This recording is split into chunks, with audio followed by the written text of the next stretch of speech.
नमस्कार दोस्तों, स्वागत है आपका हमारे YouTube चैनल जीके ट्रैकर पे। देखिए फ्रेंड्स, आज के वीडियो में हम बात करेंगे जो हमारी एक सीरीज है भारतीय राष्ट्रीय आंदोलन, जिसमें हम आपके 1885 से लेकर 1947 तक के पूरे घटनाक्रम को यहाँ पर कवर कर रहे हैं। आज हमारी ये इस सीरीज की 16वीं क्लास है। अगर आपने इससे पहले की क्लासेस को नहीं देखा है, आप उनको प्लेलिस्ट में जाके देख सकते हैं।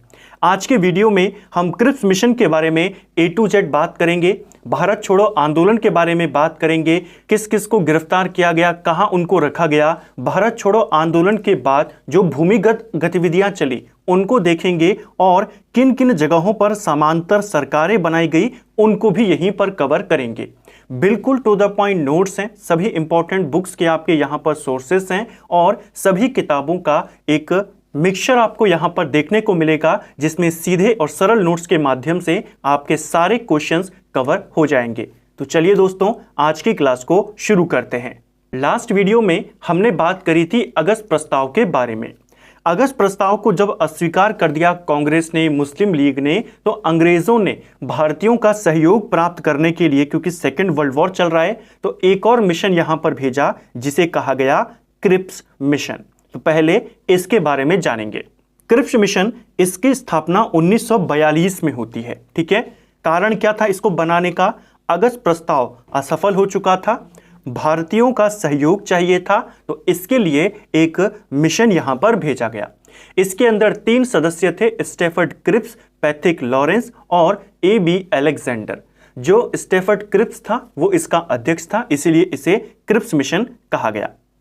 क्रिप्स मिशन की घोषणा 11 मार्च 1942 को करी गई। ये डेट्स आपने याद करनी है, क्योंकि एक पेपर में आपसे डेट पूछी गई थी कि इसकी स्थापना कब हुई, ये कब भारत आया, कब इसने अपने प्रस्तावों को रखा। क्रिप्स मिशन की घोषणा होती है 11 मार्च 1942 को। जो उस समय ब्रिटेन का प्रधानमंत्री था वो था विंस्टन चर्चिल। इसके द्वारा घोषणा की जाती है क्रिप्स मिशन की। यह भारत आया 23 मार्च 1942 को। ठीक है, 30 मार्च 1942 को इसने अपने प्रस्ताव रखे और 11 अप्रैल को इसने अपने प्रस्तावों को वापस ले लिया, क्योंकि कांग्रेस और मुस्लिम लीग दोनों उनको अस्वीकार कर चुके थे। तो ये घटनाक्रम 11 मार्च को घोषणा होती है, 23 मार्च को भारत आता है, 30 मार्च को प्रस्ताव रखता है और 11 अप्रैल को प्रस्ताव वापस ले लेता है। अब इसके प्रस्तावों में क्या क्या था उनको देखिए। पहली बात इसने कही कि हम एक अखिल भारतीय संघ बनाएंगे, जो जो इसमें शामिल होना चाहे वो इसमें शामिल हो सकता है। तो ये पहली बात कही गई। दूसरा, डोमिनियन स्टेटस का दर्जा दिया जाएगा, यानी भारत को हम यहाँ पे डोमिनियन स्टेट का दर्जा देंगे। तीसरा, भारत को राष्ट्रमंडल में या अन्य संगठन में शामिल होने की स्वतंत्रता दी जाएगी। चौथा कहा गया, संविधान सभा का निर्माण यहाँ पर किया जाएगा सेकेंड वर्ल्ड वॉर के बाद। वायसरॉय की कार्यकारिणी परिषद में सभी भारतीय होंगे। इससे पहले अगस्त प्रस्ताव में कहा गया था कि वहां पे भारतीयों की संख्या को बढ़ाएंगे, यहां पर कहा गया सारे ही भारतीय होंगे चेयरमैन को छोड़कर। चेयरमैन कौन होगा? वायसरॉय होगा। ठीक है, तो ये था क्रिप्स का प्रस्ताव। अब इस प्रस्ताव को कांग्रेस ने भी अस्वीकार किया और मुस्लिम लीग ने भी। कांग्रेस के अस्वीकार करने के 2 प्रमुख कारण थे। पहला कारण तो आप देख के ही बता देंगे, डोमिनियन स्टेट। कई बार हम इसके बारे में बात कर चुके हैं कि 1928 में नेहरू रिपोर्ट के समय कांग्रेस कह चुकी थी कि 1 साल में डोमिनेंट स्टेट का दर्जा दीजिए, अदरवाइज हमें पूर्ण स्वराज चाहिए। तो यहां पर डोमिनेंट स्टेट की बात कही गई थी, जो कांग्रेस को अस्वीकार्य थी। दूसरा कारण यह था कि जो भारत को संघ बनाने की बात कही गई थी, इसमें कहा गया था कि जो जो शामिल होना चाहे वो शामिल होंगे, जो अलग होना चाहे उनको अलग किया जाएगा। तो एक संभावित विभाजन की यहां पर आशंका थी, जिसकी वजह से कांग्रेस ने इसको अस्वीकार किया। मुस्लिम लीग ने इसको अस्वीकार किया क्योंकि एक तो इसमें जो सांप्रदायिक निर्वाचन था उसके बारे में बात नहीं कही गई थी और स्पष्ट रूप से धार्मिक आधार पर विभाजन की बात नहीं कही गई थी। हालांकि पाकिस्तान की जो मांग थी उसको आंशिक रूप से स्वीकार तो कर लिया था कि जो जो शामिल होना चाहे शामिल होंगे, लेकिन वो धार्मिक आधार पर होगा वो यहां पर नहीं कहा गया था, जबकि मुस्लिम लीग धार्मिक आधार पर विभाजन चाहती थी। तो दोनों ने अस्वीकार इसको कर दिया। तो क्या क्या प्रस्ताव थे ये पेपर में पूछे जाते हैं। ठीक है, जब आपका क्वेश्चन थोड़ा डीप बनता है तो ये क्वेश्चन बन जाते हैं। एक और प्रस्ताव था कि जब तक लड़ाई समाप्त नहीं होगी भारत की प्रतिरक्षा का उत्तरदायित्व ब्रिटेन पर रहेगा। यानी जब तक युद्ध चल रहा है तब तक भारत की सुरक्षा की जिम्मेदारी किसकी है? ब्रिटेन की है। तो यह था आपका क्रिप्स प्रस्ताव। क्रिप्स प्रस्ताव के साथ कांग्रेस के आधिकारिक वार्ताकार कौन थे? मौलाना आजाद, जो उस समय कांग्रेस के अध्यक्ष थे। 1940 का जो आपका रामगढ़ अधिवेशन हुआ था उसके अध्यक्ष ये थे, और उसके बाद सेकेंड वर्ल्ड वॉर के दौरान कांग्रेस का अधिवेशन नहीं होता, तो इस दौरान मौलाना आजाद ही कांग्रेस के अध्यक्ष रहेंगे। और दूसरे वार्ताकार जवाहरलाल नेहरू थे। तो क्वेश्चन आया था पेपर में, क्रिप्स मिशन के साथ कांग्रेस के आधिकारिक वार्ताकार कौन थे? तो मौलाना आजाद और जवाहरलाल नेहरू। ठीक है, मैं आपको साथ साथ में बताते भी रहता हूं कि कौन सा क्वेश्चन किस तरीके से आपसे बना है और बन सकता है, तो उनको भी नोट करते हुए जरूर चलें। इसके बाद जैसा मैंने कहा, कांग्रेस और मुस्लिम लीग ने दोनों ने इस प्रस्ताव को अस्वीकार कर दिया। मुस्लिम लीग ने क्यों किया? पृथक निर्वाचन की बात नहीं थी, सांप्रदायिक आधार पे देश के विभाजन को यहां पर नहीं माना गया था। ठीक है, कांग्रेस ने क्यों नहीं माना? कांग्रेस ने बोला इसमें पूर्ण स्वतंत्रता की बात नहीं है, डोमिनेंट स्टेट की बात है और यह हमको चाहिए नहीं। और दूसरा, संभावित विभाजन की आशंका। इस प्रस्ताव को महात्मा गांधी ने पोस्ट डेटेड चेक यानी उत्तर दिनांकित चेक, आगे की तारीख का चेक कहा। तो क्रिप्स मिशन को आगे की तारीख का चेक किसने कहा? पोस्ट डेटेड चेक किसने कहा? महात्मा गांधी ने। महात्मा गांधी की इस बात को आगे बढ़ाते हुए नेहरू ने कहा कि यह डूबते हुए बैंक का उत्तर दिनांकित चेक है। यानी गांधी ने सिर्फ इसको पोस्ट डेटेड चेक कहा, यानी आगे की तारीख का चेक, और नेहरू ने इसी कथन को आगे बढ़ाया और कहा ये ऐसे बैंक का आगे की तारीख का चेक है जो नष्ट होने वाला है। तो दोनों स्टेटमेंट्स में थोड़ा सा अंतर है, शुरुआत गांधी ने करी, आगे उसको नेहरू ने बढ़ाया। ठीक है, तो इन दो को भी आपने ध्यान रखना है। अब जब आपका क्रिप्स मिशन भी फेल हो गया, दोनों ने इसको अस्वीकार कर दिया, अब कांग्रेस यहां पर एक बड़ा आंदोलन शुरू करेगी जिसको हम कहते हैं क्विट इंडिया मूवमेंट, भारत छोड़ो आंदोलन। अब हम इसके बारे में डिटेल में बात करेंगे। भारत छोड़ो आंदोलन की शुरुआत अगस्त 1942 में होती है। 8-9 अगस्त 1942 को इसकी शुरुआत होती है। इसे अगस्त क्रांति के नाम से भी जाना जाता है। कई बार डायरेक्ट क्वेश्चन आता है अगस्त क्रांति कब हुई? आप 8-9 अगस्त 1942 कहेंगे। ठीक है, भारत छोड़ो आंदोलन को शुरू करने का कारण क्या था? तो कारण आपके बहुत सारे थे, जैसे अगस्त प्रस्ताव फेल हो चुका था, क्रिप्स मिशन फेल हो चुका था, सेकेंड वर्ल्ड वॉर लगातार चल रहा था, भारतीयों को शामिल किया जा चुका था जबरदस्ती, तो इसका भी विरोध चल रहा था, युद्ध के कारण आर्थिक समस्या बढ़ रही थी, यह भी कारण था, अटलांटिक चार्टर पर ब्रिटेन की दोहरी नीति, यह भी इसका एक कारण था। अटलांटिक चार्टर के बारे में मैंने आपको पिछले वीडियो में बताया था कि कैसे अमेरिकी राष्ट्रपति फ्रैंकलिन डी रूजवेल्ट एक चार्टर लेकर आया जिसको कहा गया अटलांटिक चार्टर। इस चार्टर में कहा गया था कि लड़ाई के बाद जो भी देश हैं, जो भी गुलाम देश हैं, सबको अपना अपना देश चलाने का अधिकार दिया जाएगा, यानी उनको आज़ादी दी जाएगी। ब्रिटेन इसको स्वीकार तो करता था, लेकिन कहता था हम इसमें भारत को शामिल नहीं करेंगे। तो इस चार्टर पर जो दोहरी नीति थी, दोहरी नीति कैसे? जिन जिन देशों पर हिटलर अधिकार कर रहा था, तो उन देशों को तो शामिल कर लिया कि ये देश लड़ाई के बाद अपना देश खुद चलाएंगे, लेकिन भारत को, जिसको ब्रिटेन ने खुद गुलाम बनाया था, उसको वो अलग कर रहा था। तो इसका भी विरोध हो रहा था। ठीक है, और एक और बड़ा कारण था महात्मा गांधी के बदलते हुए विचार।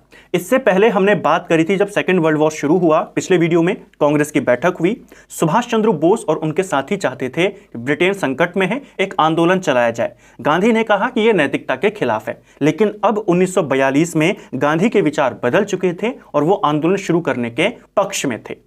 क्रिप्स मिशन जब फेल हुआ तो गांधी ने एक प्रस्ताव तैयार किया जिसमें अंग्रेजों से तुरंत भारत छोड़ने और जापानी आक्रमण के समय भारतीयों से अहिंसक असहयोग का आह्वान यहां पर उन्होंने किया।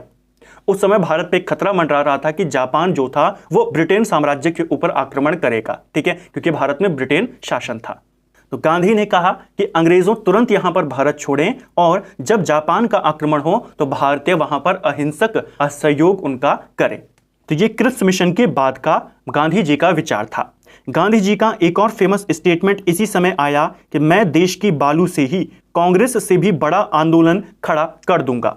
महात्मा गांधी ने जब इस प्रस्ताव को तैयार किया तो कांग्रेस को चुनौती देते हुए कहा कि अगर वो इस प्रस्ताव को स्वीकार नहीं करेंगे तो मैं देश के बालू से ही कांग्रेस से भी बड़ा आंदोलन खड़ा कर दूंगा। हालांकि ऐसी नौबत नहीं आई। कांग्रेस का वर्धा में कांग्रेस कार्यकारिणी की बैठक हुई, जिसको हम अभी देखेंगे, और वहां पर इस प्रस्ताव को पारित कर दिया और इसे ही कहा गया भारत छोड़ो प्रस्ताव। ठीक है, तो ये स्टेटमेंट बहुत बार आता है। जब आपको घटना का पता हो, घटनाक्रम का पता हो, कॉन्सेप्ट का पता हो, तो आपको स्टेटमेंट याद नहीं करने पड़ते, आपको अपने आप याद हो जाता है कि किसने कहा था, किन परिस्थितियों में कहा था। तो महात्मा गांधी ने क्रिप्स मिशन के असफल होने के बाद एक प्रस्ताव तैयार किया और उस प्रस्ताव के बाद कांग्रेस को चुनौती दी कि अगर आप इस प्रस्ताव को स्वीकार नहीं करेंगे तो मैं देश के बालू से ही कांग्रेस से भी बड़ा आंदोलन खड़ा कर दूंगा। तो इसके बाद जैसा मैंने कहा, कांग्रेस की कार्य समिति की बैठक बुलाई गई 14 जुलाई 1942 को। इस डेट को याद करना। यहां पर कांग्रेस कार्य समिति की बैठक हुई। यह बैठक वर्धा में आयोजित करी गई। इस बैठक की अध्यक्षता कांग्रेस के अध्यक्ष ने करी, क्योंकि 1945 तक अध्यक्ष कौन रहेगा? मौलाना आजाद। तो मौलाना आजाद ने इसकी अध्यक्षता करी। यहां पर एक प्रस्ताव पारित किया गया जिसे कहा गया भारत छोड़ो प्रस्ताव। यह प्रस्ताव महात्मा गांधी ने खुद तैयार किया था, हालांकि इसमें उनका सहयोग नेहरू ने किया था। इस प्रस्ताव को जवाहरलाल नेहरू ने पेश किया और सरदार पटेल ने इसका समर्थन किया। तो वर्धा कांग्रेस कार्य समिति की बैठक से आपके ये सारे क्वेश्चन आते हैं। ये वाला क्वेश्चन पेपर में आया था कि भारत छोड़ो आंदोलन का प्रस्ताव का समर्थन किसने किया? नेहरू ने पेश किया, पटेल ने समर्थन किया, गांधी ने इसे तैयार किया। ठीक है, डेट सहित आपने याद करना है। इसके बाद मुंबई के ग्वालियर टैंक मैदान में एक और यहां पर बैठक हुई, जहां पर इस प्रस्ताव का अनुमोदन कर दिया गया। जो भारत छोड़ो का नारा था, यह किसने दिया था? भारत छोड़ो का नारा यूसुफ मेहर अली के द्वारा दिया गया था। जब आंदोलन एक बड़ा यहां पर शुरू करने कांग्रेस जा रही थी, महात्मा गांधी जा रहे थे, तो एक नारे की आवश्यकता थी। तो कई सारे जो विचार थे महात्मा गांधी के पास पहुंचे। जो सी राजगोपालाचारी थे, उन्होंने एक नारा दिया, रिट्रीट और विड्रॉ। इस नारे को गांधी ने अस्वीकार कर दिया। एक नारा और आया गांधी जी के पास, गेट आउट का नारा। वो ज्यादा कठोर था तो उसको भी अस्वीकार कर दिया। उसी बीच बंबई के जो मेयर थे यूसुफ मेहर अली, इन्होंने एक नारा दिया, क्विट इंडिया का, और इसी नारे को बोला गया भारत छोड़ो का नारा। तो यह नारा दिया किसने था? यूसुफ मेहर अली ने दिया था। ठीक है, पॉपुलर इसको महात्मा गांधी ने किया, अपनाया इसको महात्मा गांधी ने, लेकिन दिया किसने? यूसुफ मेहर अली ने। यूसुफ मेहर अली उस समय बंबई के मेयर थे और कहा जाता है जो साइमन गो बैक का नारा था वो भी इन्हीं का दिया हुआ है। ठीक है, हालांकि उसको पॉपुलर करने का श्रेय किसको है? लाला लाजपत राय को।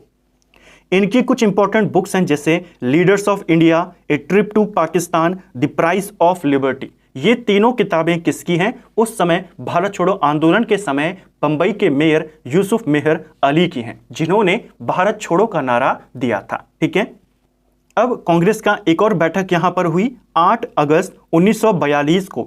बंबई के ग्वालियर टैंक मैदान में एक बड़ी बैठक हुई, ऐतिहासिक भाषण यहां पर महात्मा गांधी का हुआ। इसी बैठक में जो वर्धा प्रस्ताव था उसका अनुमोदन किया गया, यानी उसकी पुष्टि यहां पर कर दी गई और यह कहा गया कि 9 अगस्त से आंदोलन की शुरुआत करी जाएगी। गांधी जी द्वारा यहां पर करो या मरो का नारा दिया गया और अगले दिन 9 अगस्त को इलाहाबाद से इस नारे को थोड़ा सा चेंज कर दिया लाल बहादुर शास्त्री ने और नारा दिया मरो नहीं मारो। तो करो या मरो का नारा किसने दिया है? महात्मा गांधी ने। मरो नहीं मारो का नारा किसने दिया है? लाल बहादुर शास्त्री ने। दोनों याद करेंगे। ठीक है, यहां पर जैसा मैंने कहा ऐतिहासिक भाषण हुआ महात्मा गांधी का। महात्मा गांधी ने विभिन्न वर्गों से यहां पर उनको निर्देश दिया, उनसे आह्वान किया, जैसे सरकारी नौकरी वाले सरकारी नौकरी न छोड़ें लेकिन कांग्रेस के प्रति अपनी निष्ठा घोषणा कर दे। ये उन्होंने कहा सरकारी नौकरी वालों से। छात्रों से कहा छात्र अपनी पढ़ाई तभी छोड़ें अगर वो आज़ादी तक संघर्ष करने के लिए तैयार हैं, यानी आज़ादी तक अपने निर्णय पर अगर आप रह सकते हैं तो आप पढ़ाई छोड़कर आंदोलन में भाग लें। जो लोग सेना में थे उनसे कहा कि आप लोग भारतीयों पर गोली ना चलाएं। जो देसी रियासतें थी उनके जो राजा महाराजा थे उनसे कहा कि आप जनता की मदद करें और जनता की संप्रभुता को स्वीकार करें। तो ये महात्मा गांधी ने यहां से आह्वान किए। अब जैसे ही यहां पर यह घोषणा हुई 8 अगस्त को ऐतिहासिक भाषण हुआ और यह कहा गया 9 अगस्त से आंदोलन की शुरुआत करी जाएगी। तो आंदोलन का दमन करना यहां पर अंग्रेजों ने शुरू किया। एक ऑपरेशन चलाया गया, ऑपरेशन जीरो हावर। इस ऑपरेशन के तहत सूर्य उदय होने से पहले ही जितने भी कांग्रेस के बड़े नेता थे, जो भी भारत छोड़ो आंदोलन में भाग ले रहे थे, उन सबको गिरफ्तार करना था। तो भारत छोड़ो आंदोलन का दमन करने के लिए जो ऑपरेशन चलाया गया, उसका कोड नेम क्या था? ऑपरेशन जीरो हावर। क्वेश्चन आता है ऑपरेशन जीरो हावर किससे संबंधित है? आप कहेंगे भारत छोड़ो आंदोलन के दौरान जो प्रमुख नेता थे उनकी गिरफ्तारी से संबंधित है। ठीक है, 9 अगस्त को आंदोलन के दमन के लिए इस ऑपरेशन को चलाया गया। कांग्रेस के सारे बड़े नेताओं को गिरफ्तार कर दिया, कांग्रेस को अवैध संस्था घोषित कर दिया और जितनी भी संपत्ति कांग्रेस की थी उसको जब्त कर लिया गया। अब 8 अगस्त को यहां पर कांग्रेस के बड़े नेताओं ने भाषण दिया ग्वालियर टैंक मैदान में और 9 अगस्त सूर्य उदय से पहले सारे गिरफ्तार हो गए। अब नेतृत्व कौन करेगा, झंडा कौन वहां पर फहराएगा? यह क्वेश्चन आता है कि महात्मा गांधी की गिरफ्तारी के बाद ग्वालियर टैंक मैदान में झंडा किसने फहराया? तो ध्यान रखेंगे, सभी बड़े नेताओं की गिरफ्तारी के बाद ग्वालियर टैंक मैदान पर झंडा अरुणा आसिफ अली के द्वारा फहराया गया था। ठीक है, 9 अगस्त को इन्होंने यह झंडा यहां पर फहराया था। एक अंग्रेजी समाचार पत्र है ट्रिब्यून, और इस ट्रिब्यून समाचार पत्र ने अरुणा आसिफ अली को सन 42 की रानी झांसी कहा है। तो 1942 की झांसी की रानी किसको कहा गया है? आप कहेंगे अरुणा आसिफ अली को। गांधी जी और प्रमुख नेताओं की गिरफ्तारी के बाद झंडा इन्होंने फहराया था 9 अगस्त 1942 को ग्वालियर टैंक मैदान में। ठीक है, अब सारे बड़े नेताओं को गिरफ्तार कर लिया था, तो किसको गिरफ्तार करके कहां रखा गया, वो क्वेश्चन आता है। आगा खान पैलेस जो कि पुणे में है, यहां पर कई सारे नेताओं को नजरबंद किया गया जिसमें प्रमुख थे महात्मा गांधी। क्वेश्चन आता है भारत छोड़ो आंदोलन के दौरान गांधी जी को नजरबंद कहां पर किया गया? तो आगा खान पैलेस कहां है? पुणे में है। इनके साथ जो कस्तूरबा गांधी थी उनको भी गिरफ्तार किया गया, यहीं पर रखा गया आगा खान पैलेस में। सरोजिनी नायडू को भी इनके साथ रखा गया। मीराबेन ये भी इन्हीं के साथ थी। महादेव देसाई और डॉक्टर सुशीला नायर, इन सबको गिरफ्तार करके पूना के आगा खान पैलेस में रख दिया गया। इनमें से जो कस्तूरबा गांधी थी इनका निधन हो गया इसी जगह पर, और जो महात्मा गांधी के निजी सचिव थे महादेव देसाई, इनका भी निधन यहां पर हो गया। जो डॉक्टर सुशीला नायर थी ये महात्मा गांधी की डॉक्टर थी। तो महात्मा गांधी के निजी सचिव जिनका आगा खान पैलेस में निधन हुआ कौन थे? महादेव देसाई। और जो उनकी पत्नी है कस्तूरबा गांधी, उनका निधन भी यहीं पर हुआ। ठीक है, इसके अलावा जो नेहरू थे, जवाहरलाल नेहरू और अबुल कलाम आजाद, इन दोनों को गिरफ्तार करके पहले अहमदनगर के किले में रखा गया, बाद में इनको अलग अलग कर दिया गया। इसी अहमदनगर के किले में नेहरू ने एक किताब लिखी जिसको हम कहते हैं डिस्कवरी ऑफ इंडिया, भारत की खोज। तो इस किताब को इन्होंने इसी किले में लिखी थी। बाद में दोनों को अलग अलग जेलों में बंद कर दिया। जवाहरलाल नेहरू को अल्मोड़ा जेल उत्तराखंड में डाला गया, अबुल कलाम आजाद को बांकुरा जेल बंगाल में डाला गया, डॉक्टर राजेंद्र प्रसाद को बांकीपुर जेल पटना में बंद किया गया और जयप्रकाश नारायण को हजारीबाग जेल झारखंड में बंद कर दिया गया। तो भारत छोड़ो आंदोलन के दौरान किसे कहां गिरफ्तार किया गया, कौन सी जेल में रखा गया, ये क्वेश्चन आते हैं। महात्मा गांधी आगा खान पैलेस, सरोजिनी नायडू आगा Khan palace, Jawaharlal Nehru Almora jail, Abul Kalam Azad Bankura, doctor Rajendra Prasad Bankipur और जयप्रकाश नारायण हजारीबाग। ठीक है, जो जयप्रकाश नारायण थे इनको हजारीबाग जेल में रखा गया था, लेकिन कुछ समय बाद ये जेल से फरार हो गए और फिर भूमिगत आंदोलन में के दौरान ये काफी सक्रिय रहे।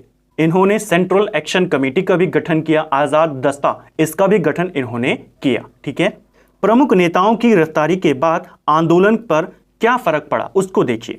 आंदोलन का नेतृत्व अब युवाओं ने किया। आंदोलन ने हिंसात्मक रूप ले लिया, यानी अब हिंसा होने लगी।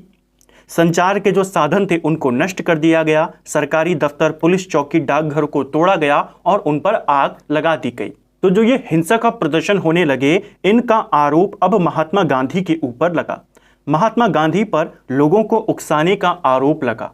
महात्मा गांधी ने जो इस आंदोलन का दमन किया जा रहा था अंग्रेजों की तरफ से, इसके विरुद्ध फिर से आवाज उठाई और जेल में 21 दिन का उपवास यहां पर करने की घोषणा कर दी 10 फरवरी 1943 को। क्वेश्चन आएगा, महात्मा गांधी ने 21 दिन के उपवास की घोषणा कब करी? तो 10 फरवरी 1943 को यहां पर घोषणा कर दी। 3 मार्च 1943 को महात्मा गांधी ने अपना अनशन समाप्त कर दिया। हालांकि इसे अलग अलग जगहों पर लिखा गया है, कहीं पर 4 मार्च है, कहीं पर 7 मार्च है। आपने पहला रेफरेंस 3 मार्च को देना है।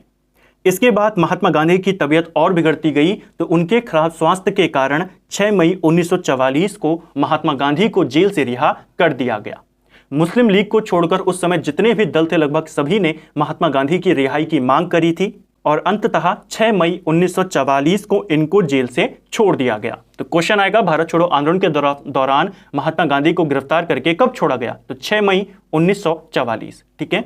भारत छोड़ो आंदोलन के दौरान गांधी के साथ एक अमेरिकी पत्रकार लुई फिशर था और यही लुई फिशर महात्मा गांधी का जीवनीकार भी है। क्वेश्चन आता है, इस आंदोलन के दौरान कौन महात्मा गांधी के साथ था? तो लुई फिशर कौन है? अमेरिकी पत्रकार है और महात्मा गांधी की जीवनीकार है। ठीक है। तो हमने क्रिप्स मिशन के बारे में बात करी, क्या उसके प्रस्ताव थे, कौन उसके सदस्य थे, कब आया, कब घोषणा, कब प्रस्ताव वापस, कौन उसके साथ वार्ताकार थे, क्यों उसे स्वीकार नहीं किया गया। फिर हमने भारत छोड़ो आंदोलन को देखा, वर्धा का हमने बैठक देखी, वहां पर गांधी जी का कथन हमने एक फेमस देखा।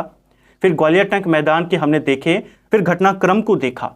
अब यहां पर बात करेंगे, सारे बड़े नेता गिरफ्तार हो गए, उसके बाद भूमिगत आंदोलन यहां पर चलाया गया भूमिगत रेडियो संचार के माध्यम से और सबसे पहला नाम आता है उषा मेहता का।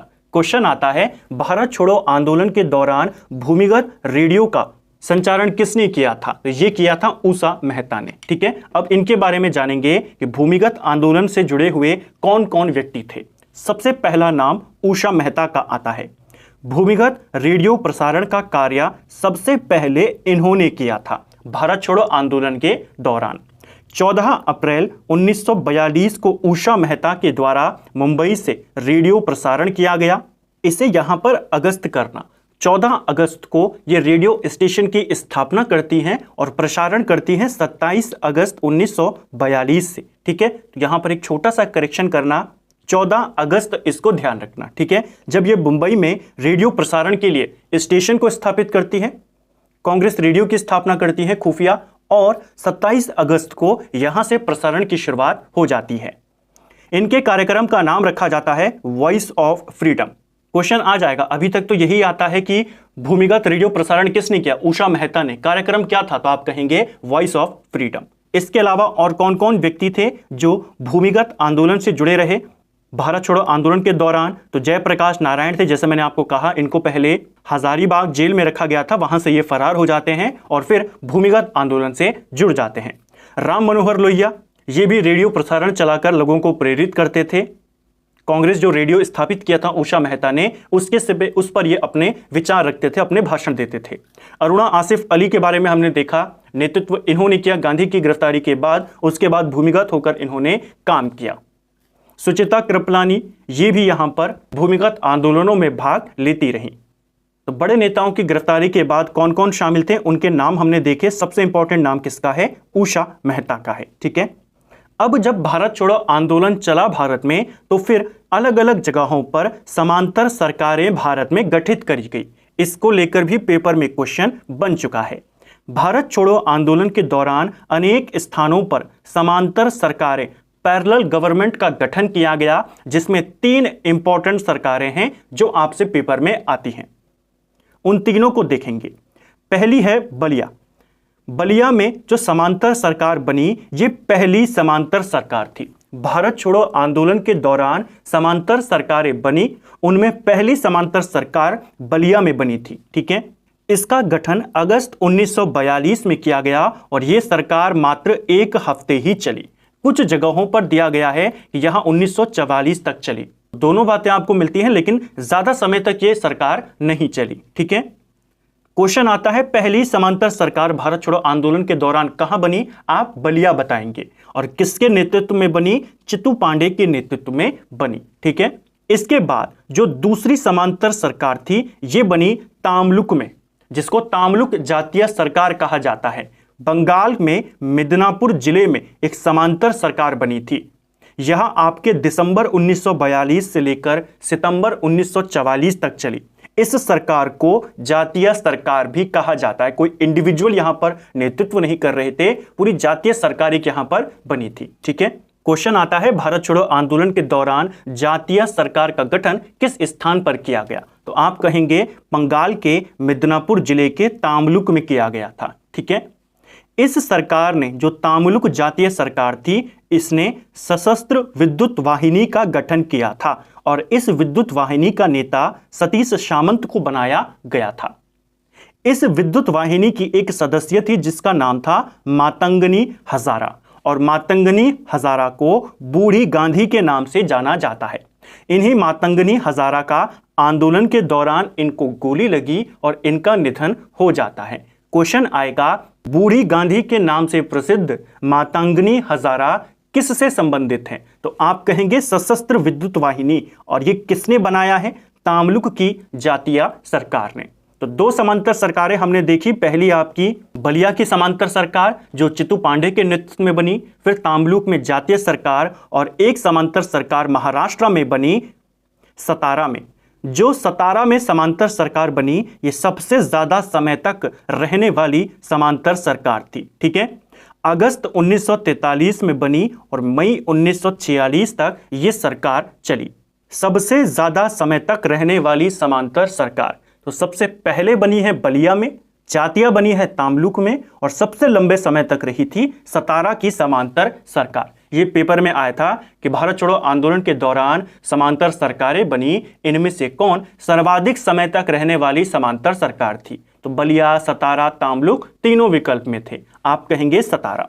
इस सरकार का नेतृत्व वाई.वी. चौहान, नाना पाटिल और क्रांति सिन्हा के द्वारा किया गया। ज्यादातर आपको इन दो के नाम देखने को मिलते हैं। ठीक है, इसके अलावा उड़ीसा के बालासोर में, गुरुपाल क्षेत्र में, तालेचर क्षेत्र में भी सरकारों का गठन किया गया था, लेकिन वो ज्यादा समय तक नहीं चली थी। ठीक है, इंपॉर्टेंट आपकी यही तीन है, इन्हीं तीनों से क्वेश्चन आता है, सबसे लंबी, सबसे पहली और जातीय सरकार। ठीक है, अब हम बात करेंगे आंदोलन पर प्रतिक्रिया के बारे में कि किसने इस आंदोलन के बारे में क्या कहा।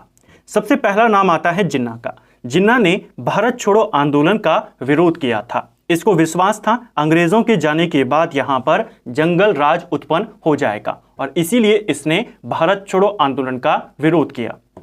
23 मार्च 1943 को मुस्लिम लीग ने पाकिस्तान दिवस मनाने की घोषणा करी और दिसंबर 1943 के कराची अधिवेशन में विभाजन करो और छोड़ो का नारा यहां पर दिया।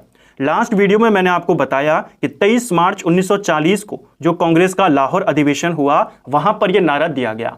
कुछ जगहों पर वो भी दिया है, लेकिन आपको ये वाला याद करना है, इसको थोड़ा सा करेक्शन करना। विभाजन करो और छोड़ो, डिवाइड एंड क्वाइट, इसका नारा कब दिया गया? दिसंबर 1943 के कराची अधिवेशन में। और 23 मार्च को पाकिस्तान दिवस मनाया जाएगा, यह शुरू किया 1943 से ही। इसको ध्यान रखना। ठीक है, लास्ट वीडियो में हमने बात करी थी ना कि 23 मार्च 1940 को पहली बार अलग पाकिस्तान का प्रस्ताव पारित किया गया, इसीलिए आज भी 23 मार्च को पाकिस्तान दिवस मनाते हैं। तो कब से मनाया जा रहा है? मुस्लिम लीग ने इसको पाकिस्तान दिवस मनाने की घोषणा 1943 में करी थी, और उसी साल दिसंबर के कराची अधिवेशन में विभाजन करो और छोड़ो का नारा दिया। एक बड़े नेता थे तेज बहादुर सप्रू। इन्होंने भारत छोड़ो आंदोलन को अविचारित और असामयिक कहा था। तो क्वेश्चन आएगा, भारत छोड़ो आंदोलन को अविचारित और असामयिक किसने कहा? तेज बहादुर सप्रू ने। जो डॉक्टर भीमराव अंबेडकर थे, इन्होंने भी इस आंदोलन का समर्थन नहीं किया। इन्होंने कहा कि यह कानून व्यवस्था को कमजोर करना पागलपन है, वो भी तब जब दुश्मन हमारी सीमा पर आ चुका है। उस समय जापान का लगातार खतरा बना हुआ था कि वो भारत पर अटैक करेगा, क्योंकि यहां पर ब्रिटिश शासन था, उसकी दुश्मनी अंग्रेजों से थी, और जापान एशिया में लगातार देशों को जीतता हुआ चल रहा था। तो ये कथन भी किसका है? डॉक्टर भीमराव अंबेडकर का है। इसे भी आपने ध्यान रखना है। भारत छोड़ो आंदोलन की जांच के लिए एक कमीशन नियुक्त किया गया था, जिसको कहा जाता है विकेंडन कमीशन, और इसके अध्यक्ष थे टी विकेंडन। क्वेश्चन आएगा, टी विकेंडन कमीशन किससे संबंधित है? भारत छोड़ो आंदोलन की जांच से संबंधित है। अंग्रेजों ने इसको बनाया था जांच के लिए, जो हिंसा वगैरह हुई थी उसके लिए। जो टी विकेंडन है, ये मध्य प्रांत में, यानी कि जो मध्य प्रदेश वाला इलाका है, वहां पर एक जज था। ठीक है, तो इसको भी आपने ध्यान रखना है। इसके बाद जो वायसरॉय था लिनलिथगो, उसे हटा दिया जाता है। लॉर्ड वेवेल यहां पर नया वायसरॉय बनकर आता है। वो एक वेवेल योजना देगा, शिमला सम्मेलन होगा, फिर कैबिनेट मिशन, और फिर आपके उसके आगे का घटनाक्रम। तो उनके बारे में हम अगले वीडियो में बात करेंगे। आज के वीडियो में हमने क्रिप्स मिशन को देखा, क्रिप्स के प्रस्तावों को देखा, भारत छोड़ो आंदोलन को बिल्कुल टू द पॉइंट सिंपल भाषा में और सभी तथ्यों के साथ हमने कवर किया। इस वीडियो को देखने के बाद आपके एक भी क्वेश्चन यहां से कभी भी गलत नहीं होगा। उम्मीद करता हूं आपको आज का वीडियो पसंद आया होगा। अगर आपको ये वीडियो पसंद आया है तो वीडियो को लाइक करें। अगर आप चैनल पर पहली बार आए हैं, चैनल को सब्सक्राइब करें, अपने दोस्तों के साथ शेयर करें। वीडियो आपको कैसा लगा कमेंट बॉक्स में हमें जरूर बताएं। Thank you friends.